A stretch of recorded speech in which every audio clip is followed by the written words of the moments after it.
আপনার এই সাফল্যের জন্য আপনাকে অনেক অনেক অভিনন্দন। আপনার নাম কি এবং বর্তমানে কোন সরকারি দপ্তরের কোন পদে আপনি কর্মরত? আমার নাম পিয়াসা মাহাতা। আমি বর্তমানে উলবেড়িয়া ট্রেজারির অ্যাডিশনাল ট্রেজারি অফিসার হিসাবে কর্মরত আছি।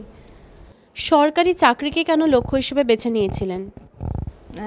ম্যাম, আমি চেয়েছিলাম যে আমার জবের মধ্যে একটা স্টেবিলিটি থাক এবং তার মধ্যে থেকেই আমি আমার স্বাধীনতাটা বজায় রেখে নিজের মতো যাতে কাজ করতে পারি, তাই জন্য আমি চেয়েছিলাম।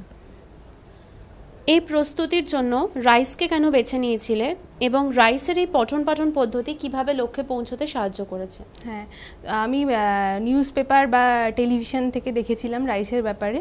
তো আমি জানতে পারি যে এখানের পঠন পাঠন প্রক্রিয়াটা খুবই সিস্টেমেটিক হয়। তো এখানে এসে আমি সমস্ত বিষয় সম্পর্কে অ্যাওয়ার হতে পেরেছি এবং রাইস আমাকে ভীষণভাবে হেল্প করেছে। ফিউচার এক্সপিরিয়েন্স যারা রয়েছে তাদের জন্য কিছু বার্তা দিতে চাইলে আপনি দিতে পারেন। একটা কথাই বলতে চাই যে যে সার্ভিসেই আপনি আসতে চান না কেন, কনসিস্টেন্সি ইজ দ্য মেন কি।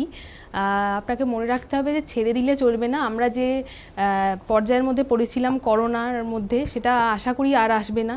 তো এখন সাইকেল অনেকটা বেশি ইজি হয়ে গেছে। পড়াশোনা চালিয়ে গেলে ঠিক হবে সব। অনেক অনেক ধন্যবাদ আপনাকে।